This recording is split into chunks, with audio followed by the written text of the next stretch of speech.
What's up, guys? Brian Fell Law Group PLLC here with your Florida Law Weekly case update. Relatively light week this week, or this past week, but we still have 3 cases, so let's get right to it. And the first 2 sort of have to do with each other, as they both involve situations where the trial court was ordering a third party to do something without having the third party joined as a party to the proceedings, which you can't do. So the first case is out of the 3rd DCA. It's Sanchez versus Sanchez. This involved post-judgment enforcement proceedings. Former husband failed to pay his settlement payment that he was ordered to pay, and so the trial court, as part of the remedy, they held him in contempt, and as part of the remedy, they basically gave the former wife a mortgage on the former husband's real property and a note, and allowed her to essentially foreclose on that mortgage if she needed to in order to pay the settlement. But what the trial court did was it went a little bit too far, because it forced the former husband's new spouse, his current spouse, to sign off on the mortgage and sign off on the note if necessary. And so the appellate court said that's going too far. The former husband's current spouse was not a party to the proceedings.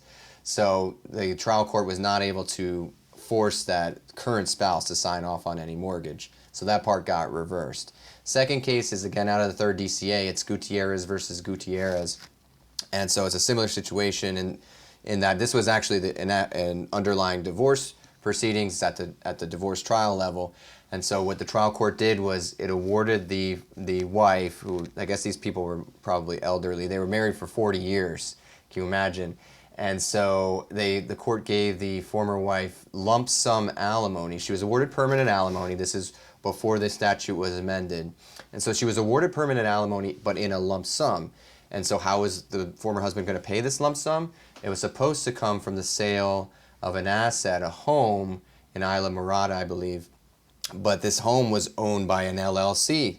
Former husband apparently transferred ownership of the home to an LLC, probably a single asset LLC. And so the trial court said, hey, former husband, you can pay by selling that Isla Morada house. Well, it turns out that the LLC was never a party to the proceedings. So even though the court has personal jurisdiction over the husband, the court didn't have any jurisdiction over the LLC. It was never joined. So that got reversed. And so because that got reversed, it's, sad situation in that because that got reversed, that means the whole equal distribution can get reconsidered and the whole alimony scheme can get reconsidered, because it was all based on the sale of this house that owned by an LLC that was never joined as a party to the proceedings. So you got to be super careful. I don't know why it wasn't joined, because that's something that you could easily join the LLC as a party.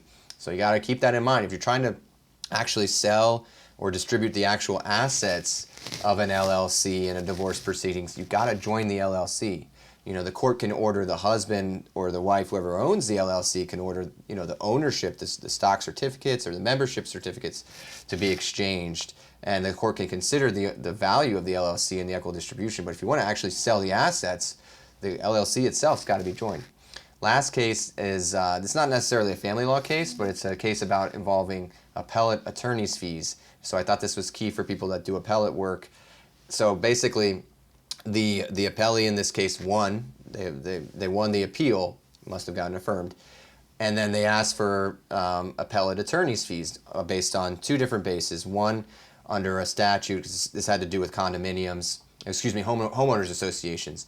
And so they asked for fees under a statute and under a contract, basically one of the declaration documents in the homeowners association.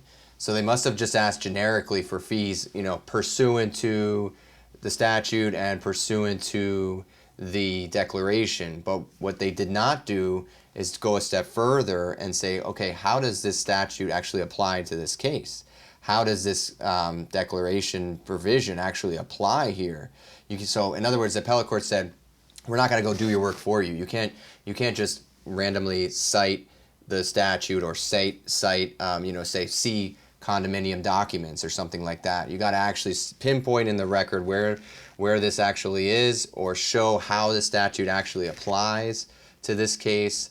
So make sure you do your homework. If you have, let's say, if even in a family law case, let's say you have a prevailing party provision of an MSA, marital settlement agreement, make sure you actually cite in the record to that provision of the MSA and do something to explain in your motion how this would apply.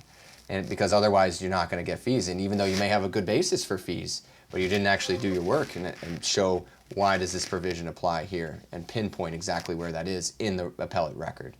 All right, guys, that's it for this week. Hope you guys have a good rest of the week. Take care. Bye.